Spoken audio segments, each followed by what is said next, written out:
Semangat pagi Bapak Ibu dan saudara-saudara.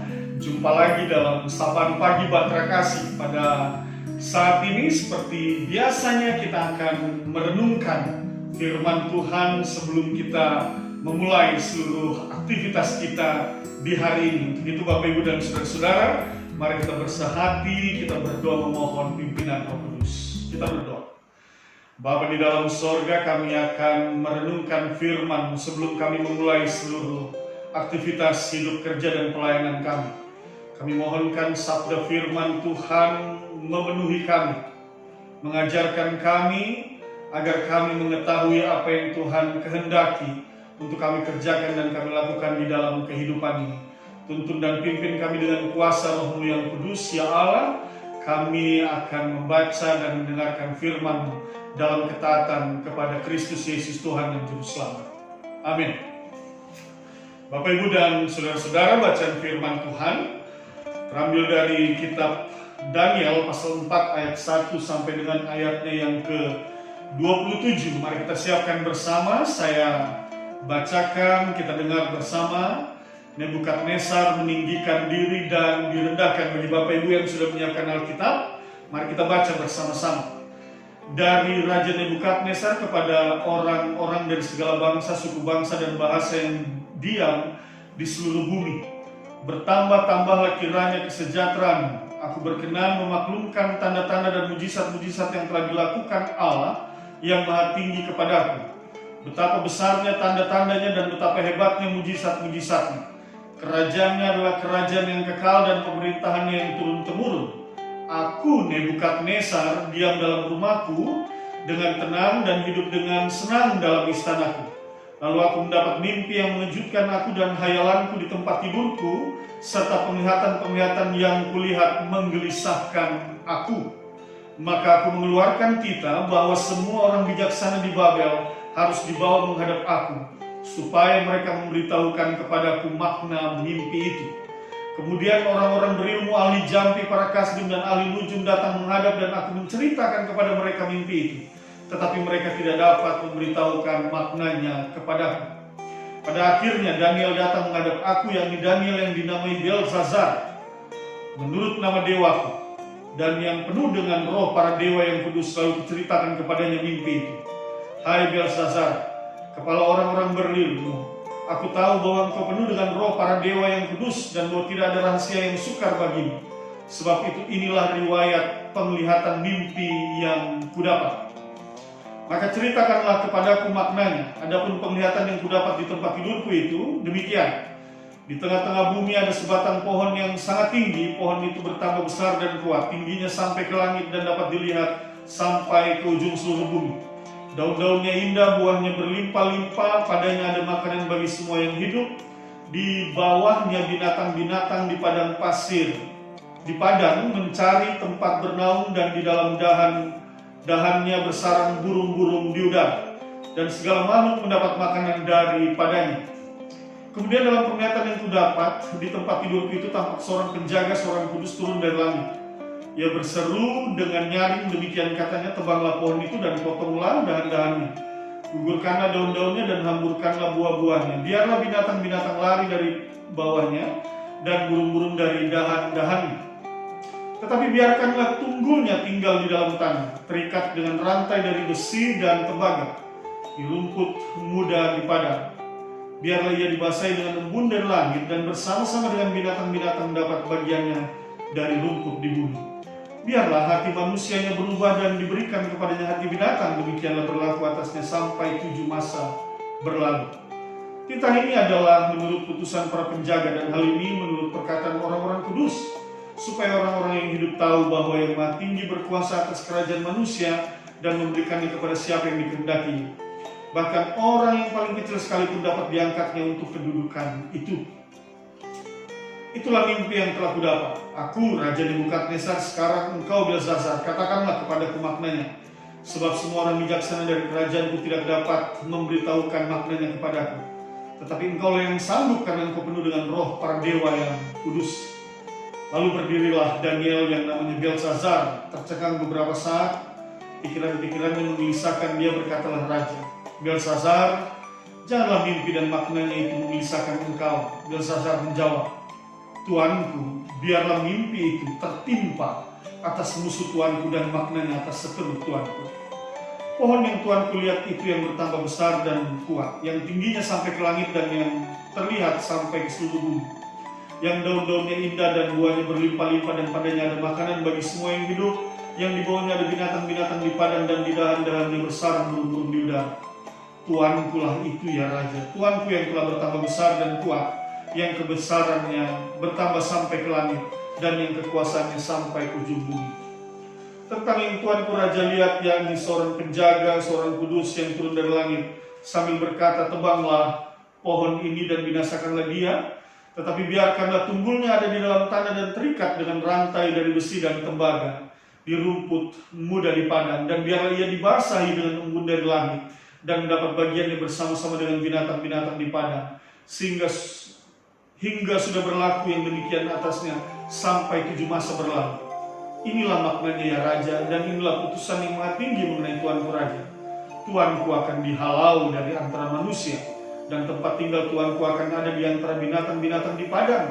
Kepada Tuanku akan diberikan makanan rumput seperti kepada lembu, dan Tuanku akan dibasahi dengan embun dari langit. Dan demikianlah akan berlaku atas Tuanku sampai 7 masa berlalu, hingga Tuanku mengakui bahwa yang maha tinggi berkuasa atas kerajaan manusia dan memberikannya kepada siapa yang dikehendaki. Yang dikatakan tentang membiarkan tunggul pohon itu, berarti kerajaan Tuanku akan kembali Tuanku pegang segera sesudah Tuanku mengakui bahwa sorgalah yang mempunyai kekuasaan. Jadi ya Raja, biarlah nasihatku berkenan pada hati Tuanku. Lepaskanlah diri Tuanku daripada dosa dengan melakukan keadilan, dan daripada kesalahan dengan menunjukkan belas kasihan terhadap orang yang tertindas. Dengan demikian kebahagiaan Tuanku akan dilanjutkan. Demikian pembacaan Alkitab. Bapak Ibu dan saudara-saudara yang dikasihi oleh Tuhan Yesus Kristus, bacaan firman Tuhan pada pagi hari ini yang pertama ini mau berbicara tentang confession, pengakuan. Pengakuan tentang apa? Pengakuan tentang segala sesuatu yang dimiliki, yang kita miliki, itu semua bersumber dan berasal dari Allah Bapa Sorga. Nah, ini penting Bapak Ibu dan saudara-saudara. Kepada Nebukadnezar melalui mimpinya, maka Daniel menyampaikan bahwa maknanya adalah dia harus mengakui bahwa segala sesuatu yang ia miliki itu berasal dari sorga. Sorga lah yang berkuasa atas kepemimpinannya, atas kerajaannya, atas kekuasaan. Pengakuan itulah yang harus ada di dalam diri. Lalu kemudian Bapak Ibu dan saudara-saudara, hal ini juga mengajarkan kepada kita bahwa demikian juga kalau hari ini engkau diberkati dengan pekerjaan, engkau diberkati dengan posisi jabatan, engkau diberkati dengan tugas dan tanggung jawab yang luar biasa yang kau jalani dari hari lepas hari, apakah itu di tengah kehidupan pekerjaanmu, di tengah pelayananmu. Hari ini firman Tuhan mengingatkan bahwa mengakulah dan akuilah bahwa segala sesuatu yang kau miliki itu semuanya bersumber daripada Allah Bapa Sorga. Allah lah yang berkuasa atas dirimu, Allah lah yang berkuasa atas tugas tanggung jawabmu, Allah lah yang berkuasa atas segala jabatan dan posisi. Kadang-kadang manusia berada dalam satu simpang pemikiran antara mengakui bahwa itu semua berasal dari Allah, tetapi juga mengakui bahwa ya itu semua karena kekuatan, itu semua karena kehebatan saya, itu semua karena kepintaran saya, itu semua karena kecerdasan saya.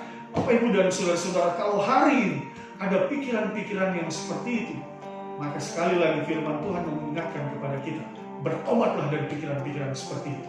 Yang harus terjadi di dalam hidup kita benar-benar dengan sungguh-sungguh, 100% kita mengakui bahwa segala sesuatu yang kita miliki itu berasal dari Allah. Allah lah yang memungkinkan, Allah lah yang memberkati, sehingga kita dimampukan dalam posisi saat ini, dalam berbagai tugas tanggung jawab yang dipercayakan saat ini, sehingga hidup kita penuh dengan kebaikan-kebaikan, dan kebaikan-kebaikan itu semuanya bersumber daripada Allah Bapa Sorga. Belajar dari peristiwa ini, kita belajar tentang bagaimana diingatkan kepada Nebukadnezar, jikalau ia tidak mau mengakui hal itu, maka ia akan dihalau dari kerajaannya sendiri. Dan kalau kita baca dalam bacaan kita selanjutnya, ayat yang ke-28 dan seterusnya, benar, Nebukadnezar sempat berpikir bahwa bukankah semuanya ini aku yang mengupayakan, dan tiba-tiba muncullah suara dari langit, dan pada akhirnya benar, Nebukadnezar dihalau dari kerajaannya sendiri dan dia hidup di padang rumput.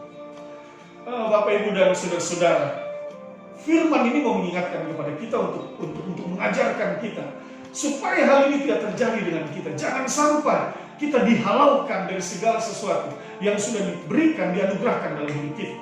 Oleh sebab itu, ketika kita mendengarkan bagian firman Tuhan ini, maka aminkan bagian firman ini dan benar-benar engkau akui bahwa sungguh segala sesuatu yang saya miliki ini semua berasal dari Allah, dan oleh sebab itu saya mau menggunakannya untuk mendatangkan damai sejahtera di tengah-tengah kehidupan manusia, sehingga manusia yang hidup bersama dengan saya, mereka memuliakan dan meninggikan Allah. Nah, itu dia yang harusnya terjadi di dalam kehidupan kita. Yang kedua, Bapak, Ibu, dan saudara-saudara, yang menarik adalah bahwa ketika Daniel atau Belzazar diminta untuk mendengar dan menyampaikan makna daripada mimpi itu, tibalah saatnya setelah ia mendengar, maka dia akan menyampaikan mimpi itu. Firman Tuhan menggambarkan kerisauan hati ketika ia mendengarkan isi mimpi itu.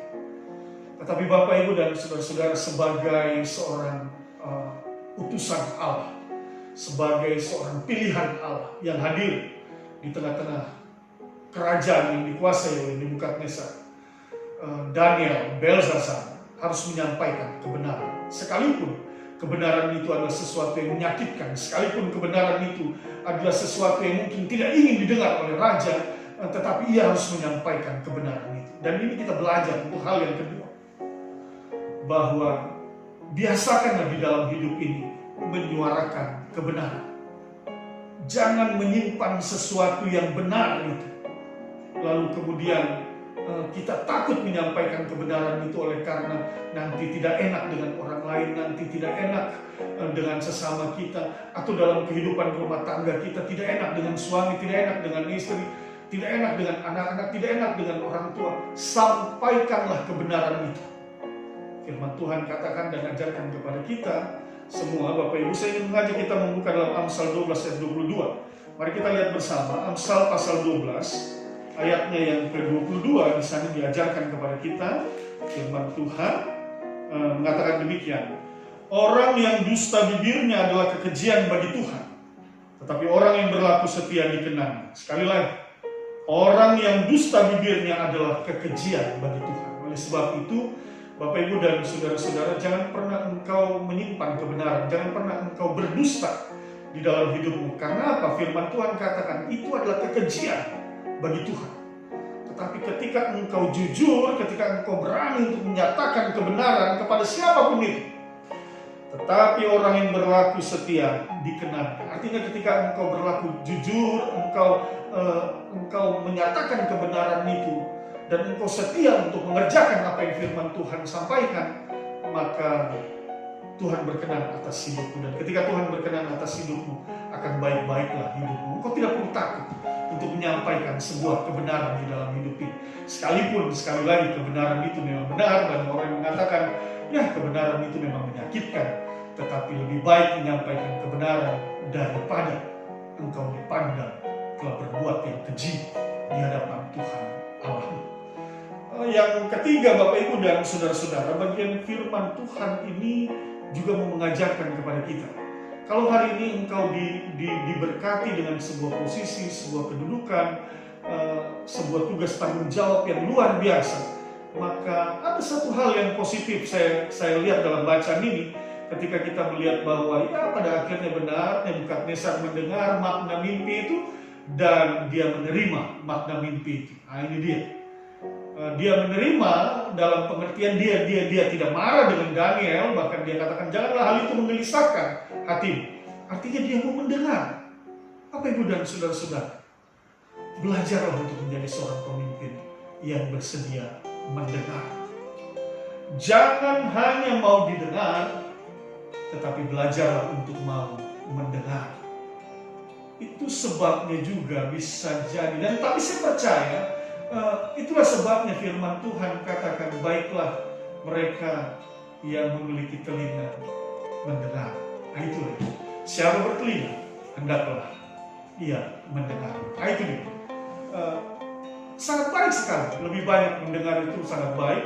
Dan dalam tuntunan kuasa Roh Kudus, apa yang kita dengar dikelola oleh hati dan pikiran kita dalam tuntunan Tuhan, dalam hikmat Tuhan kita dimampukan untuk memutuskan atau mengambil sebuah tindakan yang berkenan di hadapan Tuhan, dan itu mendatangkan kesejahteraan, mendatangkan kedamaian bagi orang-orang yang ada di sekitar kita. Nah itu dia Bapak Ibu dan Saudara-saudara, sebelum kita memulai aktivitas hidup kita, mari sekali lagi kita mau melakukan apa yang diajarkan firman Tuhan. Akuilah bahwa segala sesuatu yang kau miliki itu berasal dari Allah. Oleh sebab itu gunakan dan fungsikan itu untuk mendatangkan kedamaian, kesejahteraan, keadilan bagi sesama manusia. Dan belajarlah untuk menyuarakan kebenaran, sekalipun kebenaran itu menyakitkan. Tetapi lebih baik kita berkata jujur daripada kita dipandang keji oleh Tuhan karena perbuatan-perbuatan kita, ketidakjujuran kita. Dan yang ketiga, ketika engkau diberikan sebuah tugas tanggung jawab yang baik sebagai seorang pemimpin, belajarlah untuk menjadi seorang pemimpin yang bersedia mendengar, baik itu di lingkup instansi tempat bekerjamu, di lingkup kehidupan keluargamu, mendengar apa yang istrimu katakan, anak-anakmu katakan, suamimu katakan, apa yang dikatakan oleh keluargamu, belajar untuk mendengar. Dan ketika engkau melayani Tuhan di tengah-tengah jemaatnya, belajarlah untuk mendengar suara Tuhan melalui jemaat yang dipercayakan kepada engkau untuk engkau pimpin dan melayani. Demikian Bapak Ibu, mari kita bersatu dalam doa. Bapa di dalam sorga, kami mengucap syukur atas firman-Mu. Kami aminkan firman ini dalam kehidupan kami dengan mengerjakan dan melakukannya. Teguhkanlah firman ini dalam hati dan pikiran kami. Kami akan memulai seluruh aktivitas hidup kerja dan pelayanan kami bersama Tuhan. Kami mohonkan, memerintahlah Tuhan dalam hati dan pikiran kami, sehingga sungguh apa yang kami kerjakan hari ini semuanya berkenan di hadapan Tuhan. Dan Tuhan menyertai memberkati kami semua. Berkati keluarga kami masing-masing Tuhan, suami, istri, orang tua, anak-anak, opa, oma, anak cucu, Tuhan berkati semua. Bahkan mereka yang sakit dan lemah, para lansia, hamba berdoa dalam nama Tuhan Yesus. Pulihkan dan sembuhkan mereka, kuatkan mereka semua Tuhan. Syukur kami kepadamu ya Allah di dalam Kristus Yesus. Kami mohon, dengarlah doa kami, sambil kami mohonkan juga ampunilah dosa dan kesalahan kami. Amin. Terima kasih, selamat pagi, Tuhan berkati kita semua.